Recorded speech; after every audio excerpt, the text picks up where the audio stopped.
The opinions and views expressed on this program do not reflect those of the management or staff of Community Media of Staten Island. The Get Together is brought to you in cooperation with the Older Adult Center Networks and the Center for Lifelong Development, with funding provided by the New York City Department of Aging, and produced through the facilities of Community Media of Staten Island. Hi, and welcome to another edition of the Get Together. Today we'd like to talk about a subject that I think we're able to do, being an older group, seniors. We're going to look at what we call our crossroads, perhaps in our lives, when we had an opportunity to do something else or go in a different direction, and maybe it wasn't when we were much younger, maybe it was when we were a little older, but the opportunities that we had that we might not have taken, and the things that we did do and what we think of the things that we didn't do. With us this morning we have Joe, we have Carrie, and we have Mona. And we're all going to be discussing these things and talking about these subjects. Joe, let's go to you first. Okay. What was something, or maybe a few things, that you had the opportunity to do that you didn't take, and how you feel about that? And can you talk to us a little bit about that? Sure. So this happens long time ago. I was 18, and I was going to City College, Bernard Baruch. I had a business major, and I was going to be an accountant. So at the time, guys were being drafted. And so they came up with the idea that if you weren't in the top or the first half of your class, you had a possibility of being drafted. So I made a decision before they caught me. I left school and I enlisted, and I went into the Army. Now, I don't know what would have happened if I stayed and became an accountant, but by going into the service, I truly believe that I became a better person, because I had to deal with all different types of people, the North, the South, black, white, gray. I mean, it was an amazing trek for me. And they always made you get out of your comfort zone. Right. So you felt you had perhaps a more rounder appreciation Yes. of humanity, so to speak. No, you're right. Being in among different people than you would have Exactly. if you had stayed where you were. That's one aspect of it, Yeah. I guess. I became a better person. Now again, I don't know what would have happened if I stayed. I just thought of what actually did happen, Right. that I truly became a better person for it. Do you think about those things now that you're older, what might have been, or does it ever occur to you that, you know, Actually, how it would, or it just No, Mike, doesn't? I actually don't think about it anymore. I figured this is the pathway God had to show me, and I'm really happy in the path I took. I don't have any regrets, because this is the way it went, and I'm a happy man for it. Yeah, well, that's good. That's all I can say. Yeah. Are there any other parts of your life that you might have had an opportunity to do something else that you maybe Well, sorry you didn't do? Yeah, well, that comes in the romance department. Well, You have a girlfriend here and a girlfriend here. See, I didn't get married until I was 45. Wow. And there was multiple opportunities to marry a younger girl or whatever. And for whatever reason, I just wanted to travel instead of getting tied down. And so I seen most of the country and most of the world. It was something that I wanted to do. However, because of that, I have no children, because I was running around having a great time. Again, I don't have any regrets. I did eventually meet a lady, and we got married, Sure. and you know, and then we traveled together. We played music together. Of course.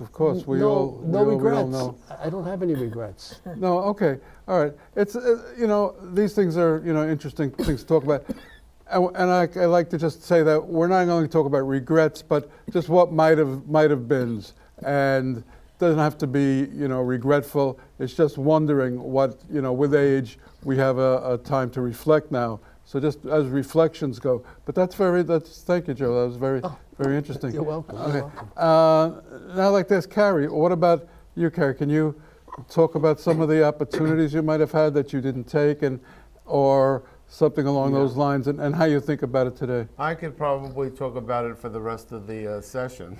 Well, spare us that. But But I'll spare us that, but I'll try to make it as quickly as possible, all right? I graduated Pace College, and I decided, at that point, I was a political science major, and I minored in education, but there was a freeze on teaching. So I decided with a friend we would go to graduate school out in California. So we went cross country, we saw everything. It was really good, and we had a good year out there. But I really didn't know what I wanted to do in my life at that point. I didn't want to work for the government. I wasn't sure. So I came back, okay, and I took a couple of civil service tests. I wound up working for the post office. And I worked at GPO in Manhattan for like 2.5 years, all right? 7 o'clock at night to 3:30 in the morning. Took the test to become a foreman, scored very high, but they told me at that point, okay, that if I didn't know somebody or whatever, I could be on that list for 20 years, all right? So I left. Okay, that's my first civil service thing.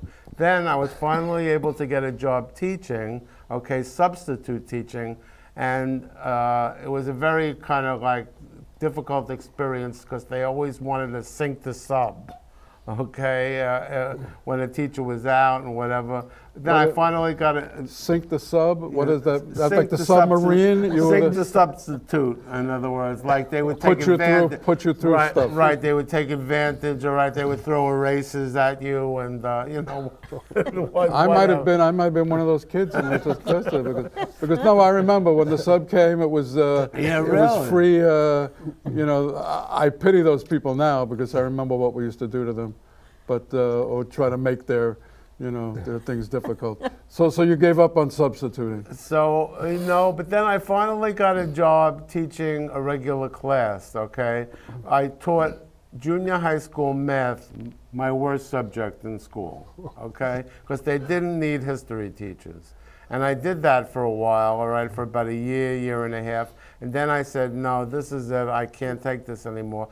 I always loved going into greeting card and gift stores and looking at gifts and looking at different types of greeting cards and whatever. People said, well, why don't you see if you can get yourself into sales? I mean, you could talk to a wall, you could talk to anybody. I mean, you'll be a good salesman, right?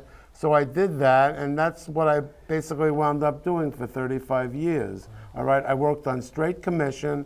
I covered Long Island, Brooklyn, Queens, and Staten Island. All right, and I saw different people every day, and I sold different lines. I had a big wedding line. I had card lines, a lot of different things. And the 80s and 90s were really great. Okay, but then came the 2000s. All right. With my wife passing away, and then and then the big box stores and the internet, it's like all changed and everything. But the bottom line is I keep thinking about the fact that if I had it to do all over again, I had 2 chances to be in civil service, all right, where I would have had a pension now. And it would have been a much more secure life for me. Okay, all I have now is Social Security and a half pension from my wife. So now it's it. No, I hear you. So you had several opportunities to do different things. To do different things. And go different ways. Right. And, you think about how something might have been better today than it was. Absolutely. But I'm sure you worked with those and you enjoyed those things. Yeah. All right, thank you. That's very interesting. And Mona, how are you today? Not well. Not well. All right. Well, hang in there. Let's get through this. If you could share with us, perhaps, an experience that you had at some crossroad in your life where you had a chance to maybe do something different or a circumstance. Can you share that with us? Yes, I hope. I was born into a family with a mother who had a mental illness. And she did not go out of the house. So as a young child, I didn't go out that much. It's called agoraphobia, by the way.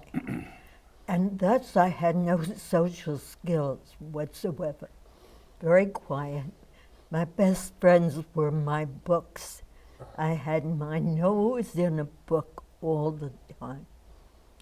I went through school, star student, because I was in the books. But when it came time to go out and work, I had to deal with people.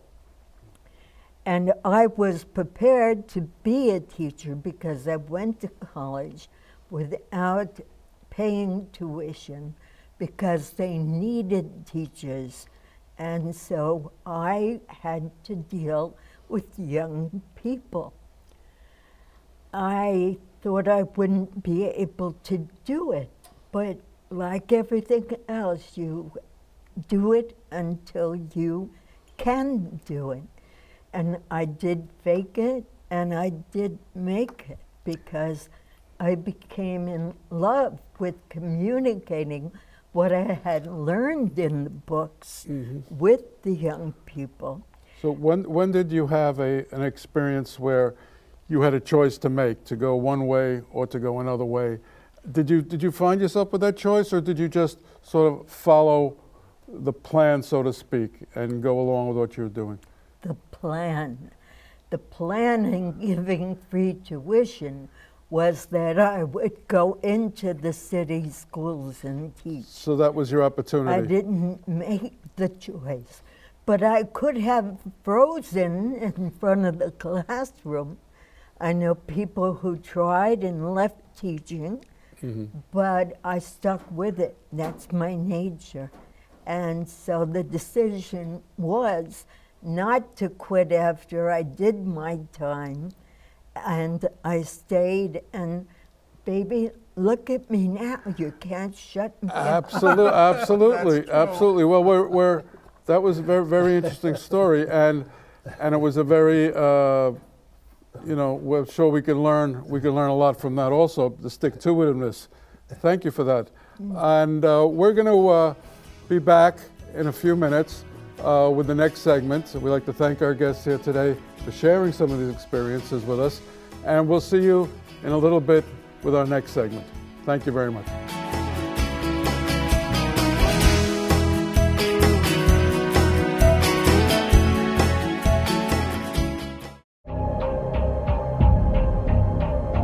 Three years ago, we at the Get Together produced our first public service announcement. The topic was scams targeting older adults. The sad reality is that today's scams targeting seniors are not only skyrocketing, AI technology has enabled criminals to create deep fake videos on social media, clone voices on the phone to imposter websites, to the point we are not sure what is real or fake. The increasingly sophisticated AI scams put older adults at even greater risk than before. At risk is your money, your personal information, and your health. There are steps you can take right now to improve your security. Update your password for your home Wi-Fi. Change your settings on your smartphone to send all unknown numbers to voicemail. Do not carry your Social Security card on your person. Put it in a safe place. Review your bank and other financial accounts on a regular basis. Delete apps on your devices you are not using. To help you fight fraud, check out the tools listed below. Remember, the more seniors know, the safer you will be.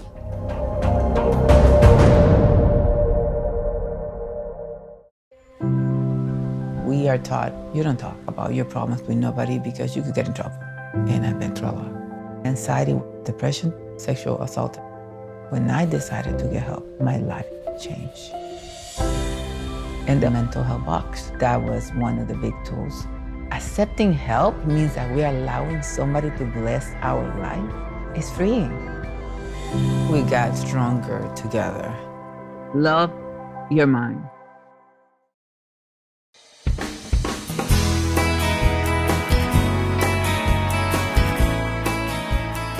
Welcome back to the Get Together for our next segment.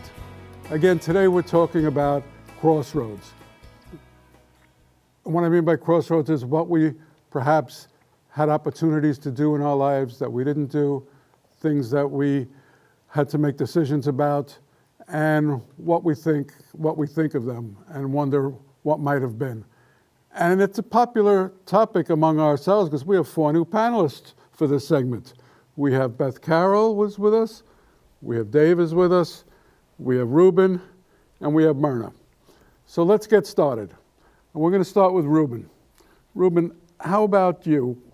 Tell us about maybe some of your crossroads. So there was an event that occurred to me in my life in the early 2000s that basically refocused my thinking in terms of looking at how I look at other people, in particular those who are a little bit less fortunate than I am. For a number of years, my first wife was very ill, and she was in and out of hospitals and in and out of nursing homes. And the years that she was in and out of nursing homes was not just a very low period in both of our lives, but it also opened up my eyes towards the people that live in nursing homes. One of the things that I noticed over a period of time going through Mother's Day, Father's Day, Christmas, various holidays, the number of people living in nursing homes that are not attended to by family members or friends. It's just unbelievable. I mean, fortunately, unfortunately, I had an opportunity to be in nursing homes almost on a daily basis when I was visiting my wife. And the really unfortunate times were on the weekends where you would think the residents there would be overwhelmed with visitors. And it's incredible how many people are alone on the weekends. It's amazing how many people are alone on holidays, major events during their lifetime. And because of that, what I try to do over the years, if I know that somebody is in a nursing home or in a hospital, I try to go visit that person. It's not just uplifting for me because I know that I'm doing something that is out of the ordinary, unfortunately for most people, but I know that it's also uplifting for the people that are either in a nursing home or in a hospital. I know that on the occasions where I've been in a hospital or a nursing home, I remember the people that came to visit me. I also remember those people that I thought were going to come that never showed up. So that was a very important time in my life for a lot of different reasons. But the way I look at things now when people are confined, various situations. So you say that gave you the impetus to become a more empathic person and to become a more sharing person, seeing those and experiencing those things. So that was a turning point for you. Absolutely. Okay, that's very interesting, and it's like you said, it makes you feel good, but it also redirected your view on things, so to speak. And you've kept that up over the years, where you have a more appreciative outlook of probably what you have, what you don't have, and what other people are doing. And it doesn't take much of an effort. No, it doesn't. Well, thank you. That's very, very good. Myrna, let's get to you next. Tell us something, maybe a crossroad in your life, a chance you had or didn't have, and how you think about it today. Picture a very naive high school graduate who's going down to Brooklyn College for the very first time to register for classes.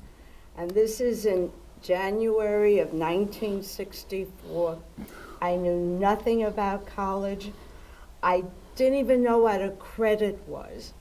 And I go down, and if anybody is familiar with Boylan Hall at Brooklyn College, it was a tremendous room. Before computers, they had tables set up for people to register. Did you have to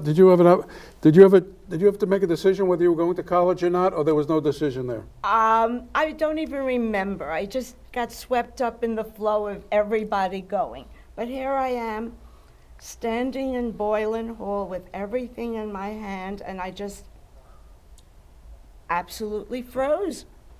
I did not know where to go. I did not know what to do. And a friend of mine who I'd known since junior high came up, took me, and okay, Myrna, we're going to go to this table, we're going to go to that table, we're going to go there. And I often wonder if she hadn't been there, would I be ghosting Boylan Hall? I never would have continued on. I never would have registered. What would my career have been like? Well, that's a scary. I went to Brooklyn College also. I remember the same registration. I remember the tables. I wasn't frozen, but I managed to get through it. But I know it felt like you could be frozen. I was haunted. And no, I have dreams to this day about Brooklyn College too, about not finding the right room and not being able to get to the class and being late. And I still think about that. So I can emphasize. Thank you. I can be empathic to that Thank situation. So that's an interesting story. That's an interesting story. Moving on. Thank you. Moving on. Dave, Yes. Tell us about your crossroad times, perhaps in your life, and the chances you had or didn't have. I will, but first I want to just say that you came to visit me when I was in the hospital. That's right. And I was very impressed. I'm very happy to see you because I was having some difficulty. He visited me in the hospital. I had no idea, I had my wife there, but it was so nice of him. Let's. I just wanted to bring that Well, up. we're thankful that you're not in the hospital today and you're with us. So tell us about your crossroad experience. Okay. Or My crossroad experience was that I wasn't going to go to college. All I wanted to do in life was become a radio disc jockey. That was it. All I wanted to do. And I did that, made that decision by listening to the radio in the middle 50s, late 50s. And I listened to the music. I loved the music. It was brand new rock and roll. And then I listened to the disc jockeys. I started to mimic them. I started to mimic the announcers. So it was in my blood somehow. My grandmother used to have the radio loud when she took care of me because I used to play hooky from school. And she said, you stay in your room. But she'd play the radio. And so that all became part of who I was at an early age. There was no colleges that taught you how to be a disc jockey. There were radio, broadcast, TV programs. And the college I went to, the New York Institute of Technology, had one of the only programs like that. I'd go to that program. I went to college for that reason, met some great people, didn't do well academically, but loved the broadcasting part, doing all of what we do here. And it was time to graduate and go out there in the world. As soon as I got out of college, I got a 1A draft, 1A classification, which was mean I have to be drafted into the Army. At that time, it was Vietnam, and even if it wasn't Vietnam, I just don't know if I was ready for that. So as I walked out of the school, my school, one of my friends came over, Mike, and said, Dave, you can't believe the sign they put up in the lobby. If you graduated and you were 1A, they need school teachers. This was in 1967, 66 maybe. No, even earlier than that.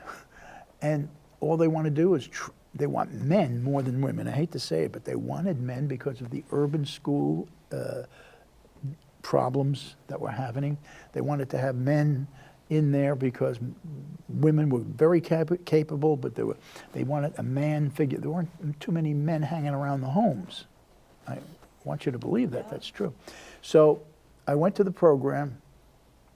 I went to NYU. They gave me the program for free. They gave me the books for free. And then they were ready to graduate us. So we'd have to go to school to get the 12 education credits. I had all credits in theater and broadcasting, but not for teaching. So some of these decisions were made for you by circumstances Yes, sir. that were happening around Yes, you. sir. And you had to pivot, so to speak, from the original idea of broadcasting. They gave you an opportunity to teach because of the draft situation. So you went to get your credits and you became a teacher. Yes. So some of the decisions were made for you, but you were flexible enough to pivot and go into another direction and work your way through. And And you came back to broadcasting. Yes, and I you, did. And you ended up with a very successful time in broadcasting, too. Yeah, I think so. But the thing is, what kept me going with the radio programming was that on weekends I was free, summers I was free. So I started to go around to little radio stations in the metro area. Right. And that's when I started. And I became very comfortable doing that. That's all I still want. To this day, I would do it. I mean, I enjoy this, but I'd still do a radio show if they had it. No, well. With rock and roll music or it's in your classical blood. music. It's in your blood. That's it. And it came Thank from you. your grandmother, by playing the radio, Yep. and getting you listening to Chubby Checker and Nat King Cole and the rest of them. The Thank Holmes- you, Dave. the That was Holmes very book. very And interesting. Murray the K. And Murray the K.